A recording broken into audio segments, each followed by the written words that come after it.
Chers étudiants, bonjour. Aujourd'hui, c'est le 23 août 2020. Il est 8 heures. C'est le moment de commencer notre cours destiné aux étudiants 3e année licence microbiologie, module microbiologie de l'environnement, en 6e semestre, chapitre 5 microbiologie des eaux, présenté par moi-même, Madame Dahan. Alors, en commençant par une petite introduction. Bien sûr, en introduction, on doit citer la classification des eaux, des différentes eaux. La classification des eaux, bien sûr, diffère d'une référence à une autre. Quelques-unes se classifient, bien sûr, selon l'origine, quelques d'autres selon la protection naturelle, le traitement chimique, la composition minérale et quelques effets reconnus sur la santé.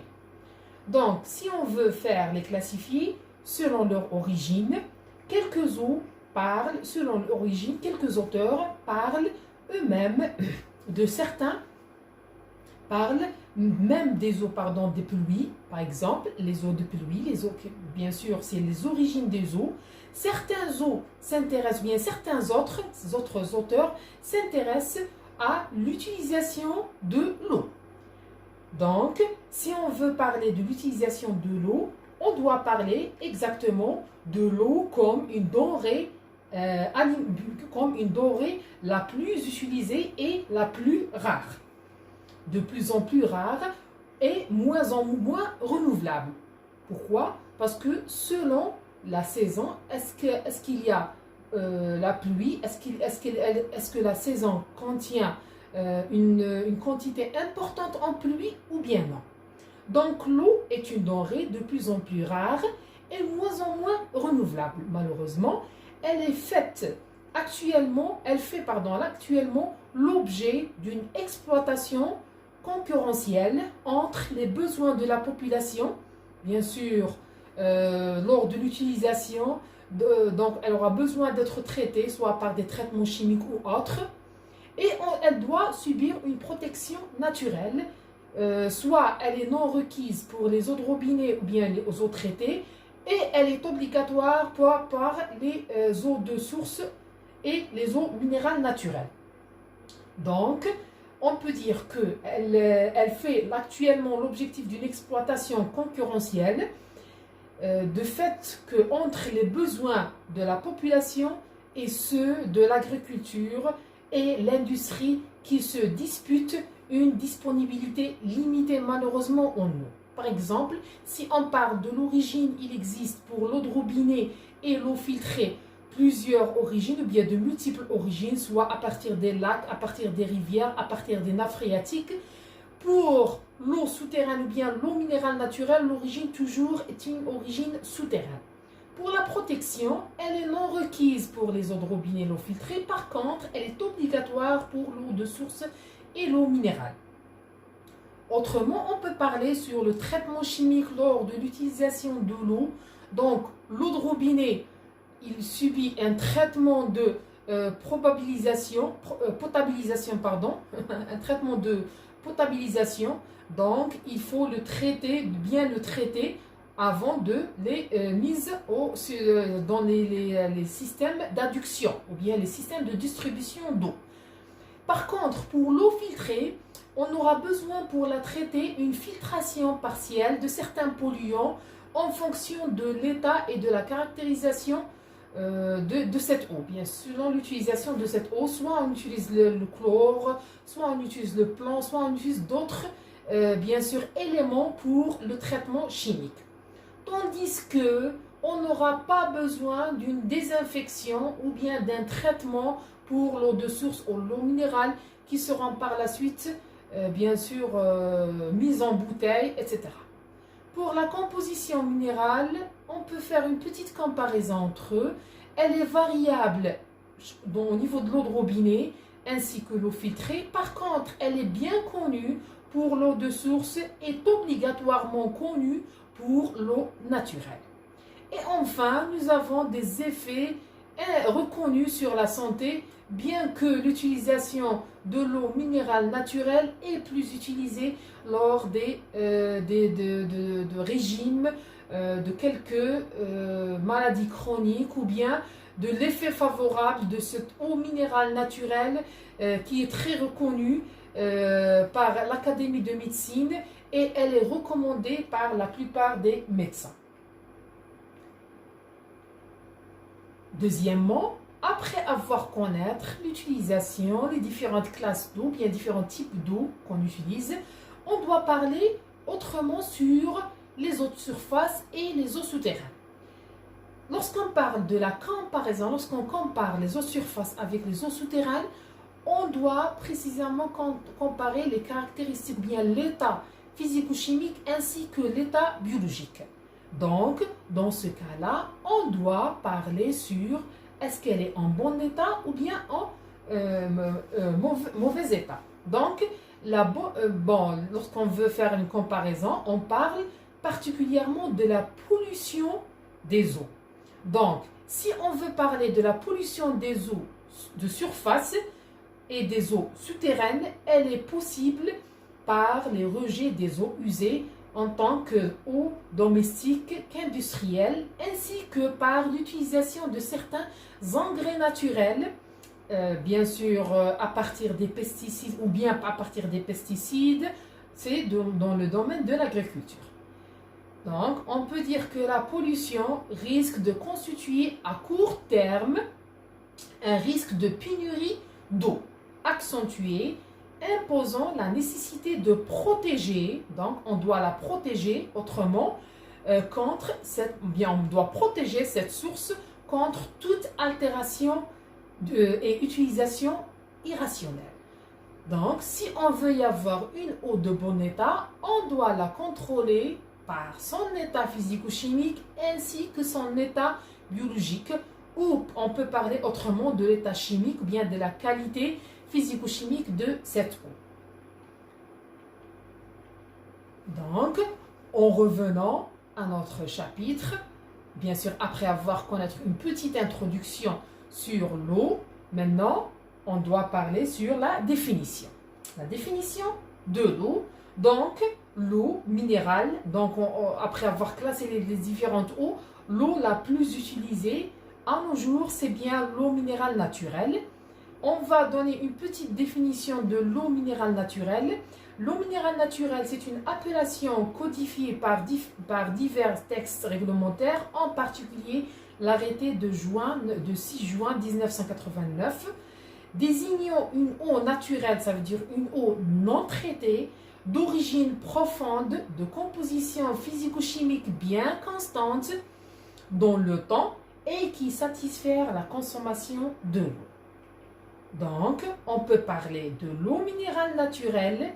Autrement, on peut y avoir une autre définition qui se base sur l'analyse au laboratoire, l'analyse physico-chimique et l'analyse microbiologique. Donc, on peut dire que l'eau minérale naturelle est une eau qui distingue nettement de l'eau de boisson originaire du fait que elle est caractérisée par sa teneur en certains éléments minéraux tels que calcium, magnésium, sodium, sulfate, nitrate, bicarbonate, etc. avec des proportions relatives, bien sûr, des proportions relatives d'un minéral par rapport à l'autre, et c'est celles qui présentent les oligo-éléments, tels que le chlore, le potassium, le fluor, etc. On les appelle les oligo-éléments, et d'autres constituants tels que les résidus secs. Tout ça, ça va influencer sur, bien sûr, le pH de cette eau. Elle provient directement, donc si on veut parler de cette eau, elle provient directement de la nappe souterraine. Cette eau de source, elle provient directement de la nappe souterraine. Bien sûr, c'est une nappe, on l'appelle la nappe phréatique, bien la nappe souterraine, par émergement naturel. Bien sûr, la source, bien sûr, elle est naturelle, par émergence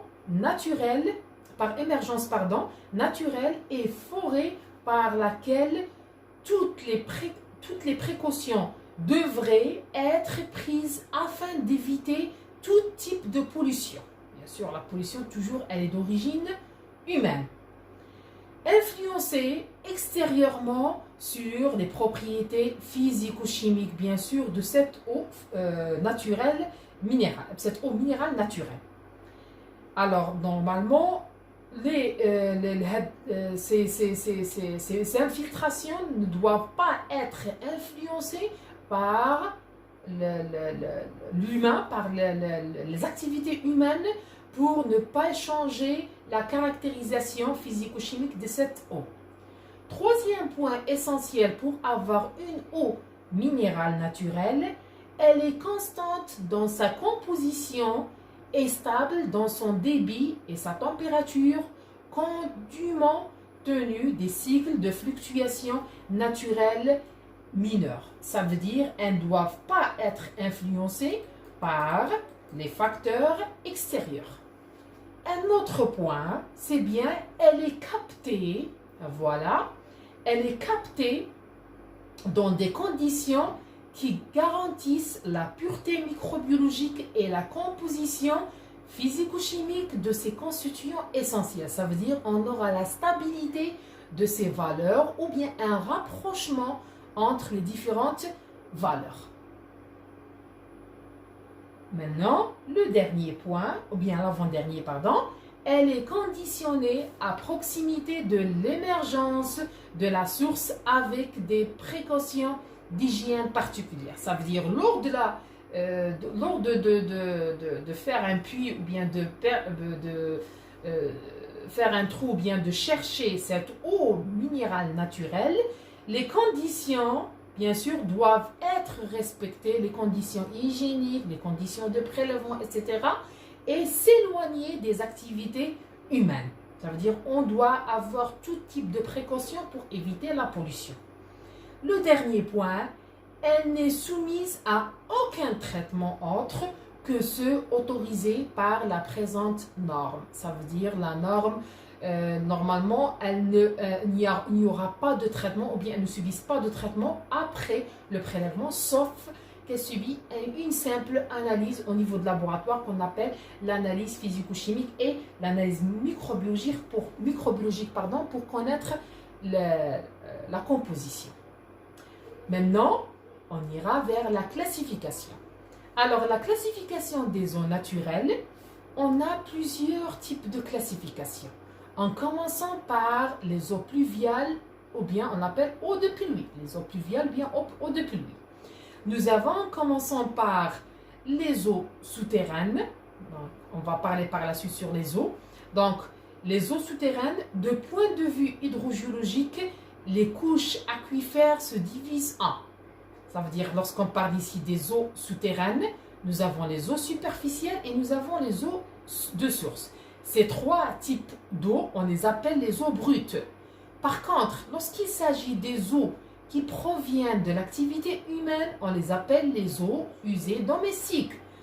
Et on a autres eaux aussi de l'activité humaine, mais elles sont non domestiques, telles que les eaux usées industrielles, des piscines et des eaux usées assimilées domestiques. Ça veut dire après avoir un acheminement, pas forcément de l'activité humaine, mais d'autres activités similaires. Donc, ces eaux doivent subir ce qu'on appelle un traitement pour avoir une eau usée traitée qui peut être utilisée en industrie. Par contre, pour les eaux brutes, elles peuvent être traitées pour avoir une eau potable. Maintenant, si on veut faire une classification de ces eaux, donc on aura à les classer en eau souterraine, qu'on appelle de point de vue hydrogéologique, qui provient des aquifères qui se divisent en eau phréatique, ça veut dire eau alluviale, ça veut dire qui provient de la nappe phréatique, qui sont peu profondes et alimentées indirectement par les précipitations pluvieuses et les écoulements en dessus. Il s'agit autrement d'une eau captive, c'est à partir des puits qu'on a vu ici. Donc, il s'agit par exemple à partir des puits, on parle des eaux captives. Si on veut parler des eaux captives, donc elles sont plus profondes que les premières, ça veut dire par rapport aux nappes phréatiques, et séparée de surface par des couches imperméables. Donc ici, on n'a pas le schéma, mais je vais vous expliquer petit à petit. Donc, les nappes captives, elles sont plus profondes que les premiers. Elles sont séparées par des surfaces ou bien des couches imperméables. L'alimentation de ces nappes est assurée par l'infiltration sur les bordures. Comme vous voyez ici avec moi, voilà l'infiltration sur les bordures que peut faire une nappe phréatique ou bien c'est là où il y a une zone, ce qu'on appelle la zone saturée. Maintenant, si on peut encore avoir quelques données sur les nappes phréatiques, ou bien les nappes captives, pardon, il s'agit de l'alimentation, on a dit que c'est l'alimentation par l'infiltration sur les bordures, la nature des eaux du terrain, sous lequel se trouvent ces eaux est un déterminant de leur composition chimique. Ça veut dire la composition chimique de cette eau. Bien sûr, elle est liée à la composition chimique de la roche qu'elle contient, bien de la roche qu'elle l'entoure. Donc, ici, on peut parler de certaines caractéristiques physico-chimiques ou bien d'une composition physico-chimique inchangeable. Cependant, elles sont appelées aussi des eaux propres. Ici, on n'a pas les eaux propres. Les eaux propres, ça veut dire les eaux qui ont une nature bien déterminée ou bien qui ont des normes de potabilité bien fixées. Quant aux eaux souterraines, ici on parle des eaux souterraines, contient une concentration en minéraux dépassant la norme de potabilité. Donc si on veut faire une petite comparaison entre l'eau souterraine et l'eau captive, elle est bien particulière par rapport à l'eau souterraine. L'eau souterraine, il est variable. Par contre, l'eau captive est invariable. L'eau minérale, bien l'eau souterraine, il contient une concentration de certains éléments minéraux qui sont sur les différentes couches d'eau, ou bien couches de terre, pardon.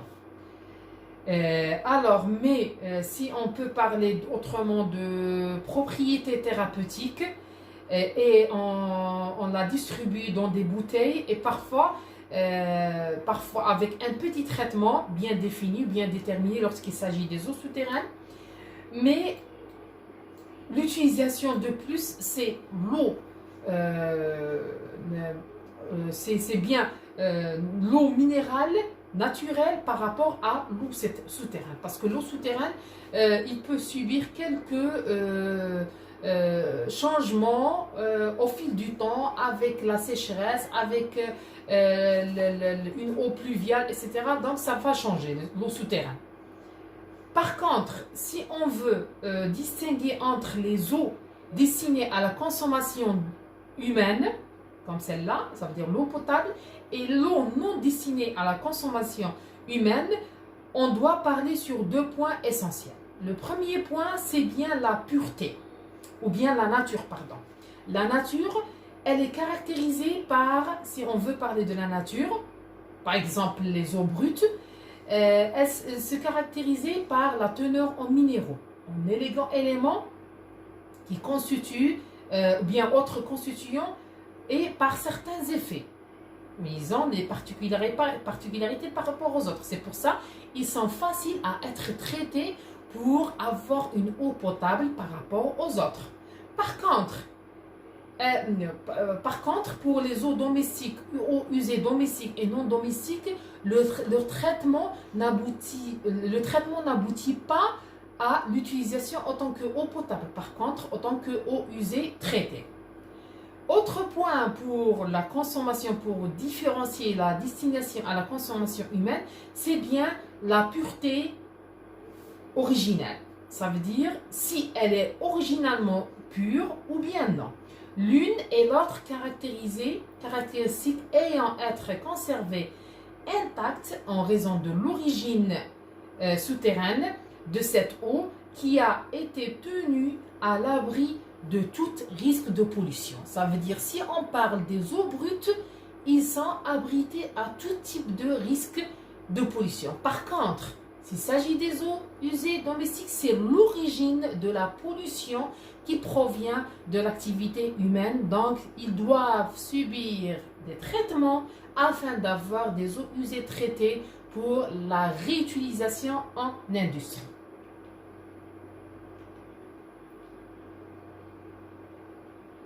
Alors, si on parle de l'origine de ces nappes, de cette eau, elle provient généralement des nappes, elle provient généralement d'une nappe ou d'un gisement.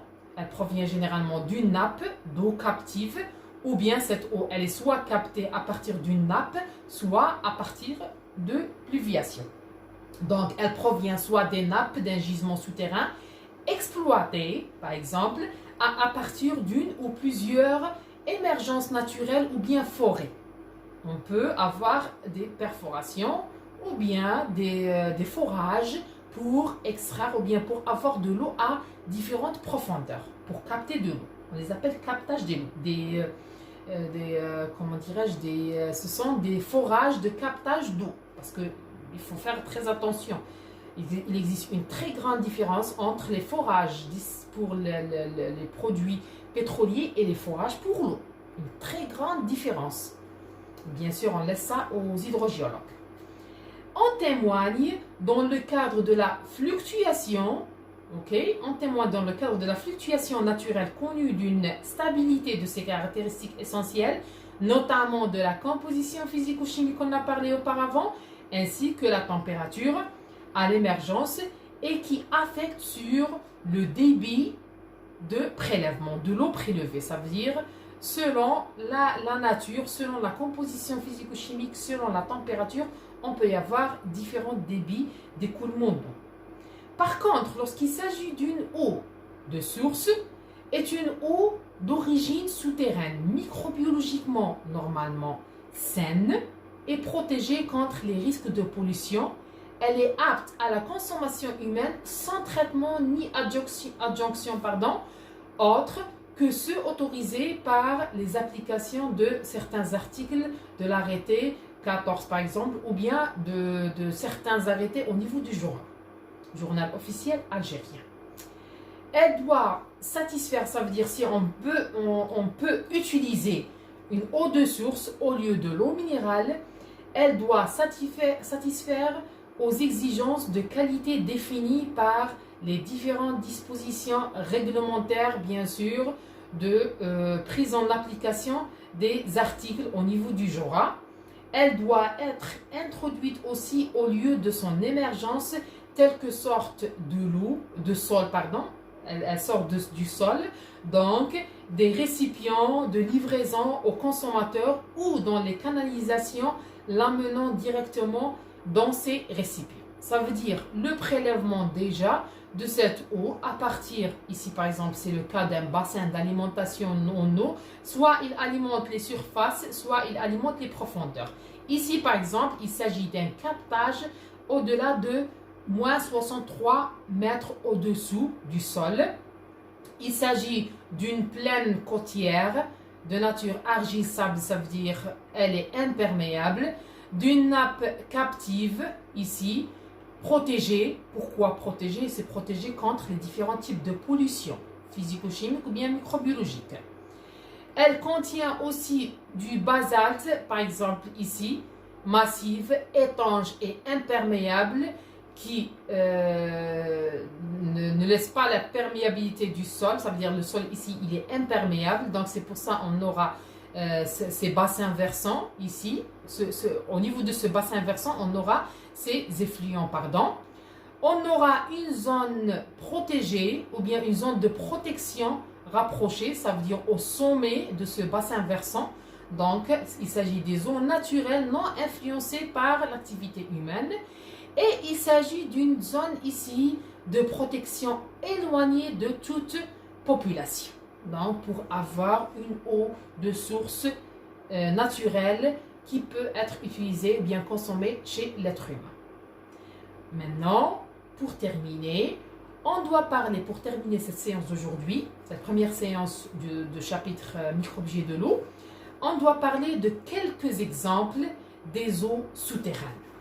Alors, les eaux souterraines, il existe plusieurs types des eaux souterraines par rapport aux eaux de surface. En dehors du système multicouche du carbonifère, ça veut dire un temps de géologique, on note l'existence d'autres aquifères qui sont, nous avons les différentes nappes existantes, par exemple ici dans la région de Béchar, nous avons la nappe turonienne d'Ouekda. C'est pour ça Ouekda c'est une zone très riche en eau souterraine. Pourquoi? Parce qu'elle contient ce qu'on appelle le calcaire turonien. Le calcaire turonien il se caractérise par, c'est une formation géologique imperméable qui permet la formation d'un aquifère à caractère important de son extension de 2018 km². Ça veut dire c'est une nappe phréatique vraiment énorme. Malgré son épaisseur qui est relativement faible entre 25 à 45 mètres, le champ de captage de certaines nappes se situe au niveau de Ouekda, compte à 5 forages normalement captifs de l'eau qui produisent un débit total de 97 litres par seconde. Ça, c'est les statistiques de 2005. Alors, on a, après avoir connaître la nappe turonienne, qui se caractérise par le calcaire turonien, on a une autre nappe aussi au niveau de la région de Ouekda. C'est une nappe du quaternaire, ça veut dire de surface de Ouekda. Par sa lithologie de quaternaire, renferme une nappe quaternaire, c'est un âge bien sûr géologique. C'est le dernier âge géologique, ça veut dire au niveau de la surface. Il renferme une nappe alimentée par son impluvium, par l'oued de Béchar. Pourquoi? Parce qu'il s'agit des eaux de surface, il ne s'agit pas des eaux de profondeur, bien des eaux souterraines. Alors, cette nappe, bien sûr, elle renferme l'oued de Béchar. Elle est actuellement exploitée par 211 points d'eau dans 186 puits et 25 forages. Ça veut dire, au niveau de la zone de Ouekda, il y aura l'utilisation énorme des eaux de surface par rapport aux eaux souterraines qui sont vraiment énormes. Ce qui a mis ça en protection, c'est une zone protégée par l'État contre la surexploitation. Si on y avait plusieurs forages au niveau des nappes turoniennes d'Ouekda, donc on aura un épuisement des eaux souterraines, donc ce qui implique un épuisement de l'eau de l'aquifère. Donc ça cause beaucoup de problèmes. Un troisième exemple des eaux au niveau de la région de Béchar, c'est bien la nappe jurassique de Mourel. C'est une nappe très ancienne. Le champ captant, on connaît que Mourel, c'est une zone aussi là où il y a un peu d'agriculture, quelques zones d'agriculture. Pourquoi? Parce qu'il contient une nappe vraiment jurassique. Elle est très ancienne, mais elle est très profonde et elle n'est pas assez exploitée. Donc la nappe jurassique de Mourel, bien sûr Mourel c'est une commune située au nord de la ville de Béchar de 70 km. Elle est formée de forages de profondeur qui varient entre 45 à 95 mètres. Ça veut dire vraiment c'est des profondeurs énormes. Ces forages implantés dans le Jurassique, ça veut dire vraiment elle est profonde. Donc il s'agit des aires géologiques, bien de l'âge géologique très ancien. Elles sont implantées dans le Jurassique, et produisent un débit de 75 litres par seconde. Ça veut dire un débit quand même acceptable. Donc, pour récapituler, on peut dire que dans la région de Béchar, nous avons des eaux souterraines qui sont exploitées au niveau de la zone de Mourel par la nappe jurassique de Mourel. Nous avons des eaux de surface au niveau de la zone de Ouekda, donc la nappe captive de Ouekda, là où c'est une zone très reconnue dans la région de Béchar par l'agriculture. Donc pour comparer entre les deux, nous avons la composition, les caractéristiques en matière organique et matière en suspension. Pour les eaux souterraines, elles sont peu chargées parce qu'elles sont tout simplement profondes. Par contre, pour les eaux de surface, elles sont chargées et variées selon la saison. S'il s'agit de sécheresse, selon la température, etc. Pour la deuxième caractéristique, c'est bien la température des eaux souterraines. Elle est relativement constante, mais elle est variable selon la saison, selon la période pour les eaux de surface. Le fer et le manganèse, autant qu'éléments très important pour la richesse de cette eau, bien pour la pureté de cette eau, elles sont souvent présentes pour l'eau souterraine et elles sont généralement absentes pour les eaux de retenue, pour les eaux de surface, pardon. Les nitrates, qui sont un élément, comment dirais-je, qui limite, bien délimite la pollution, si elles sont chargées de nitrates, ça veut dire, on peut dire que c'est une eau polluée. Donc la teneur est parfois élevée dans les nappes phréatiques et ou peu profonde. Elle est peu abondante en général du fait de la dilution au niveau des eaux de surface. Pour les micropolluants et les éléments organiques, nous avons elles sont généralement absentes pour les eaux souterraines. C'est dû à l'absence de l'activité humaine en profondeur, bien sûr. Par contre, il existe la présence de quelques cas de micropollution et dégradation, bien parle de biodégradation de la qualité de la source au niveau de l'eau de surface. Le dernier élément, c'est bien l'élément vivant, ça veut dire la présence des micro-organismes, bien la qualité microbiologique des eaux souterraines. Il existe des ferrobactéries parce qu'ils sont tout simplement riches en fer et en manganèse. Donc on peut trouver des ferrobactéries, mais par contre pour les eaux de surface, on peut trouver certains bactéries pathogènes, certains virus, certains phytoplanctons, certains, etc., etc. Donc ici, on parle des éléments vivants de l'eau de surface plus importants par rapport à celle de l'eau souterraine. Alors, jusque-là, je vous remercie de votre attention. On se voit demain, Inch'Allah, pour avoir une autre vidéo, une autre présentation. Je vous souhaite bon courage.